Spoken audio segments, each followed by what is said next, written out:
हिंदुओं के धार्मिक कार्यक्रमों में हमने हिंदुओं को मस्जिदों पर और मुस्लिमों के घर पर चढ़कर झंडे उतारते देखा है। क्या किसी मुस्लिम यात्रा के दौरान किसी मुस्लिम को आपने हिंदू मंदिर की प्राचीर पर चढ़कर झंडे उतारते देखा है, झंडे नोचते देखा है? नहीं ना। हमने हिंदू धार्मिक यात्राओं में तेरी माँ का डैश डैश गाना बजते सुना है। क्या आपने कभी किसी मुस्लिम धार्मिक यात्रा में अपशब्दों से भरे गाने बजते या फिर किसी को गाते हुए सुना है? दोस्तों, एक नए डिबेट वीडियो में आपका स्वागत है। इस डिबेट में आप देखेंगे प्रज्ञा मिश्रा के द्वारा जो बहराइच में दंगा हुआ है, बहराइच यूपी में जो दंगा हुआ है, जो 2 दिनों तक चला है, उसके बारे में उन्होंने बताया कि किस प्रकार हिंदू मुसलमान के दंगे करके राजनीतिक फायदे के लिए जो गरीब बच्चे हैं, जो नॉर्मल मिडिल क्लास के बच्चे हैं, उनको कैसे भड़काया जाता है और उनको कैसे उकसाया जाता है इन्हीं राजनीतिक फायदों के लिए। कभी आप नेता, पार्षद या सांसद, एमएलए के बच्चों को नहीं देखेंगे कि इस भीड़ का वो हिस्सा होते हैं। हमेशा एक मिडिल क्लास या गरीब का बच्चा होता है जो इन झंडों को उतारता है या भीड़ में अपने पत्थरबाजी करता है और किस प्रकार इनका यूज लेके अपना राजनीतिक उल्लू को सीधा करता है। तो आप इस डिबेट को देखिए। नमस्कार। हिंदुओं के धार्मिक कार्यक्रमों में हमने हिंदुओं को मस्जिदों पर और मुस्लिमों के घर पर चढ़कर झंडे उतारते देखा है। क्या किसी मुस्लिम यात्रा के दौरान किसी मुस्लिम को आपने हिंदू मंदिर की प्राचीर पर चढ़कर झंडे उतारते देखा है, झंडे नोचते देखा है? नहीं ना। हमने हिंदू धार्मिक यात्राओं में तेरी माँ का डैश डैश गाना बजते सुना है। क्या आपने कभी किसी मुस्लिम धार्मिक यात्रा में अपशब्दों से भरे गाने बजते या फिर किसी को गाते हुए सुना है? नहीं ना। यही फर्क है दोस्तों। हम हिंदुओं ने अपने धर्म को राजनीतिक टूल बना दिया है। हमारी धार्मिक भावनाओं से राजनीतिक लोग खेल रहे हैं। हमारे बच्चों को नेता चुनावों के लिए इस्तेमाल कर रहे हैं और हम होने देते हैं। हिंदू मुसलमान के बीच दंगा, ये उनका साल 2000 से फेवरेट विषय है, लेकिन सब कुछ जानते हुए भी हम उनकी दंगा नीति में फंसी जाते हैं। हम हिंदुओं को किसी से कोई खतरा नहीं है। अरे हम 80% हैं, मुस्लिम भाई केवल 20% हैं। इसीलिए अल्पसंख्यक कहे जाते हैं ना। हमें इस बात से डराया जाता है कि अगर वो हमारे बराबर हो जाएंगे तो हम खतरे में आ जाएंगे, और हम हिंदू इस बात से डर भी जाते हैं और इसी डर में जी रहे हैं। एक पार्टी ने कह दिया कि भैया हिंदू खतरे में है, और हमने मान भी लिया, और हमें खतरे में होने का एहसास कराने के लिए ही वो दंगा करवाते हैं। दोस्तों, एक बात आप नोट कर लीजिए। ये बात मैं प्रज्ञा मिश्रा बड़ी जिम्मेदारी से कह रही हूँ। मैं लखनऊ में रहती हूँ। लखनऊ में दंगों का अपना इतिहास है।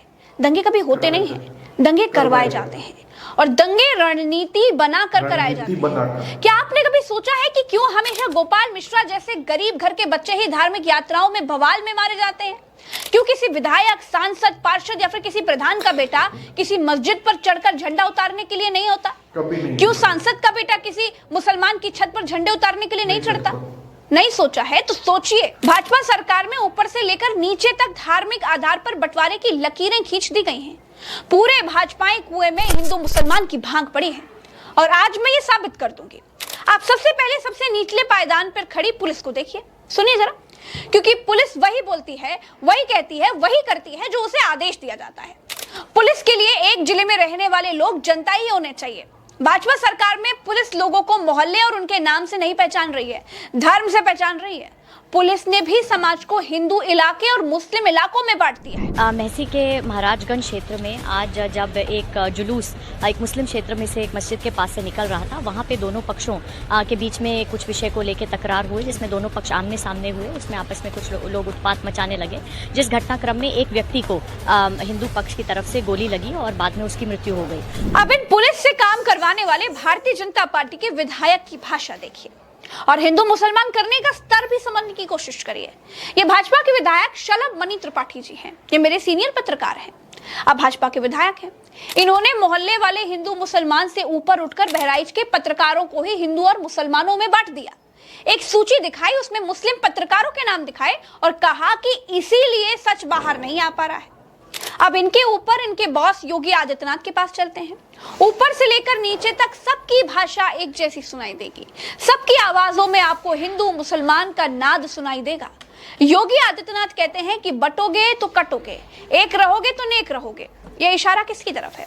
किसको एक रहने के लिए कहा जा रहा है? और लोकतंत्र में, भाजपा शासन में कानून के होते हुए कौन किसको काट सकता है? सरकार क्या भजिया तलने के लिए जनता ने बनाकर बिठाई है? ये नहीं कोई पूछता है, नहीं कोई सोचता है। वो डराते हैं और लोग धर्म के आधार पर डर भी जाते हैं। वो हिंदुओं को खतरे में बताते हैं और हिंदू ये मान लेते हैं। बहनों और भाइयों, राष्ट्र से बढ़कर के कुछ नहीं हो सकता, कुछ नहीं हो सकता। और राष्ट्र तब सशक्त होगा जब हम एक रहेंगे, नेक रहेंगे, तभी नेक रहेंगे। बटेंगे तो कटेंगे। अब इनके भी बॉस को सुन लीजिए। ये देश के प्रधानमंत्री हैं। वैसे तो ये कपड़ों का रंग देखकर हिंदू मुसलमान को दूर से पहचान लेते हैं। ये बगुले से भी तेज नीर और छीर में अंतर कर देते हैं। जितना हिंदू बटेगा उतना ही उसका फायदा होगा। आप देख रहे हैं ना, नीचे से ऊपर तक सबकी भाषा सेम है, एक भाषा है। पूरे कुएं में भांग पड़ी हुई है। मंदिर में मांस रखकर दंगा करवाने वाले लोग कौन हैं? गाय के नाम पर झगड़ा करवाने वाले लोग कौन हैं? लिंचिंग के जनक भारत में कौन है? धार्मिक यात्राओं में लोगों को प्रवोक करने वाले लोग कौन हैं? उत्तर प्रदेश के बच्चे से भी अगर आप पूछेंगे ना तो वो एक ही नाम लेगा। मुझे याद है प्रज्ञा जी की यही बहराइच का इलाका था जहां कुछ दिन पहले भेड़िए घुस आते थे, तो पूरा बहराइच एकजुट होकर के उन भेड़ियों से लड़ गया। लेकिन आज ये हो रहा है कि उसी एकजुट बहराइच को भीतर से लड़ा दिया गया और दो खेमों को आमने सामने खड़ा कर दिया गया। और अब ये पैटर्न बन गया है। सबसे खतरनाक क्या है, इस भीड़ में सब कुछ है। डीजे है, डीजे पर आपत्तिजनक गाने हैं, चुनावी रैलियों की तरह जुलूस है, हथियार लहराने वाली भीड़ है, नौजवानों के हाथों में जाने क्या क्या है। सब कुछ है इस भीड़ में, बस धर्म नहीं है। और इसी वजह से वो दंगे की शक्ल ले लेता है। इसलिए ये पैटर्न बनता जा रहा है। और उत्तर प्रदेश में तो 10 चुनाव होने वाले हैं। मुख्यमंत्री दिल्ली में बैठक कर रहे हैं, उनके सहयोगी दल नाराज बताए जा रहे हैं। 24 के उपचुनाव में सपा और कांग्रेस के गठबंधन और पीडीए ने उनको यूपी में हरा दिया। अब 10 अगर उपचुनाव भी हार जाएंगे तो मुश्किल में फंस जाएंगे।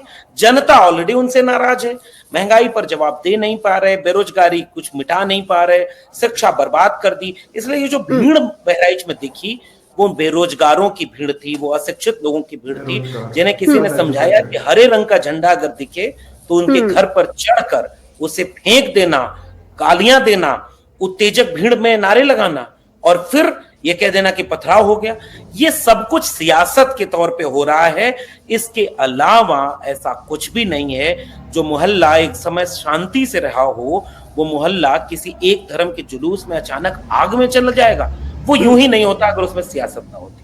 तो ये शुद्ध तौर पर सियासी मामला है। आप सोच कर देखिए कि यही उत्तर प्रदेश के मुख्यमंत्री योगी आदित्यनाथ हैं। ये कहते थे कि उत्तर प्रदेश में कोई दंगा नहीं कर सकता।